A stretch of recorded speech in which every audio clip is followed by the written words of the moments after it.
આજે હું તમારી માટે કંઈક નવી રેસીપી લઈને આવી છું. નવી રેસીપી એટલા માટે કેમ કે આ ચોમાસામાં જ આ પાન આવે છે. હું ચોમાસામાં આ વિડીયો અપલોડ કરી શકી તેમ નથી, એટલે હું તમારી માટે આજે લઈને આવી છું. જે આ વિડીયોને જોવે અને આ રેસીપી જે જાણતું હોય, ઘરે બનાવતું હોય, તો મને જરા કોમેન્ટ કરજો.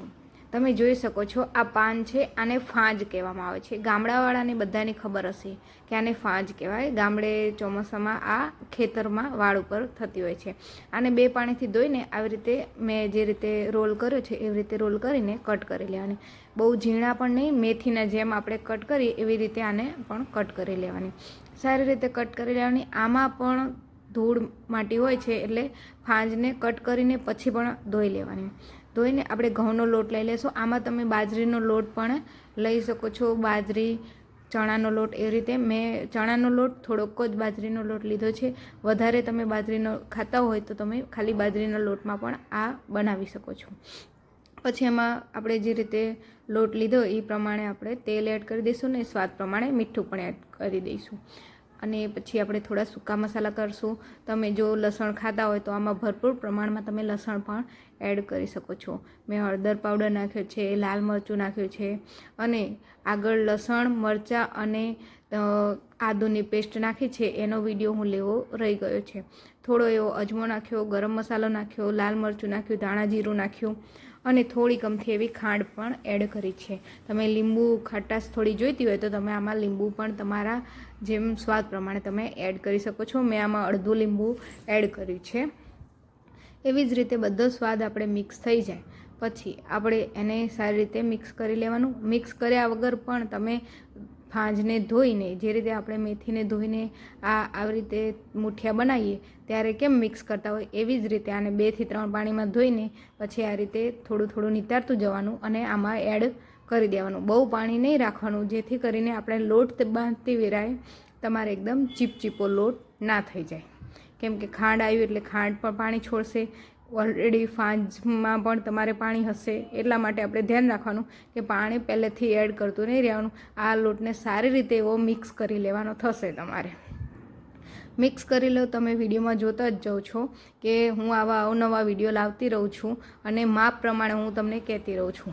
જો મારે કોરો થઈ ગયો છે લોટ એકદમ, ફાંજ થોડું પાણી છોડી દીધું એટલે હવે થોડુંક પાણી નામતી રહીશ અને આને સારી રીતે એવો હું લોટ બાંધી લઈશ. તમારે અવનવા વિડીયો જોઈતા હોય તો મારી ચેનલને પણ લાઈક કરો, શેર કરો અને કોમેન્ટ કરતા રહો. અને મને કોમેન્ટમાં કહેતા પણ રહો કે મારા વિડીયો લાવો છો એમાં તમને કેટલો ફાયદો થાય છે અને તમે નવું એમાં શું શીખી શકો છો. હું આવા અવનવા વિડીયો લાવતી રહીશ અને તમારે પણ જે રેસીપી જોઈતી હોય એ મને કહેતા રહો. જો સારો એવો લોટ બંધાઈ ગયો છે. જો તમારો લોટ હજુ ચીપચીપો હોય તો તમે થોડુંક અમથું એવું આમાં તેલનું મોવણ દઈ શકો છો. મારે એકદમ મસ્ત બેસ્ટ લોટ બંધાયો છે. આ લોટને આપણે મુઠિયા વારી શકીએ એવો જ લોટ બાંધવાનો. જેમ કે તમને હું સારી રીતે કહી શકું કે આ રીતે લોયું બનાવી શકો તમે, એવી રીતે આપણે હાથમાં ના ચોંટે એ ચેક કરવા માટે આ રીતે તમારે કરી દેવાનું, બરાબર? એટલે જો તમારા હાથમાં જરાક પણ તમે જોઈ શકો મારા હાથમાં ચોંટ્યું નથી. પછી આપણે મુઠિયા વારીશું. મુઠિયા વારવામાં આપણે જે રીતે મેથીના મુઠિયા વારીએ એવી જ રીતે આપણે મુઠિયા વારવાના છે. બહુ ફિટ પણ નહીં અને બહુ ખોલા પણ નહીં. જો તમે એકદમ ટાઈટ મુઠિયા વારશો તો એમાં ચડવામાં વાર લાગશે. એટલા માટે થોડાક અમથા એવા ઢીલા પોચા હાથથી તમે મુઠિયા વારવાનું. જો તમારા હાથમાં મુઠિયા વારતી વેરા પણ જો તમને લોટ ચોંટે એવું લાગે કે હજુ લોટ ચીકણો છે તો તમારે એક કામ કરવાનું કે હાથમાં થોડું તેલ લગાવી દેવાનું, એટલે મુઠિયા થોડા ઓઇલી થઈ જશે, એટલે તમારા હાથમાં નહીં ચોંટે. પછી પાણી ગરમ કરવા મેં સાઈડમાં રાખી દીધું હતું. પાણી ગરમ થઈ જાય એટલે એ મુઠિયાને આપણે સ્ટીમ કરવા મૂકી દેવાના છે. જો મારે લોયું સ્ટીલનું છે પણ એમાં કંઈ જ કાળાશ ના પડે એટલા માટે મેં એમાં લીંબુનો ટુકડો નાખ્યો છે. આમાં તમે લીંબુ ના હોય તો લીંબુના ફૂલ આવે છે જે માર્કેટમાં તૈયાર મળી રહે છે, એ પણ તમે એડ કરી શકો છો. પાણી ગરમ થઈ ગયા પછી આપણે એમાં એક મુઠ્ઠીયું સારી રીતે થોડી જગ્યાના અંતરે તમારે ગોઠવી દેવાનું છે. કેમ કે મુઠિયા ચડવાથી થોડા ફૂલાશે એટલે એની વચ્ચે આપણે થોડો ગેપ રાખવાનો, જેથી કરીને આ રીતે વરાળના આધારે તે સારી રીતે ચડી પણ જશે અને મસ્ત ફટાફટ ફૂલાઈને થઈ જશે તૈયાર. 10થી 15 મિનિટ ફૂલ ગેસે અને પછી 2 થી 3 મિનિટ ધીમા ગેસે, અને પછી તમને એવું લાગે હજુ પણ તો ગેસ બંધ કરીને 2-3 મિનિટ માટે તમે આ રીતે રાખી શકો છો. જો આ તમે વહેલા હાર બનાવીને મૂકી દેતા હોય અને પછી પણ તમારે જો હજુ વાર હોય વઘાર કરવાની, તો આને તમે એમને એમ જ ગેસ બંધ કરીને આ રીતે વરાળમાં પણ ગરમ ગરમ રાખી શકો છો અને પછી મોળાકથીને પણ વઘારી શકો છો. એટલે હું આવી રીતે જ હું કોઈ વખત મૂકી દઉં છું. પછી આને બહાર કાઢીને કટ કરી લેવાના.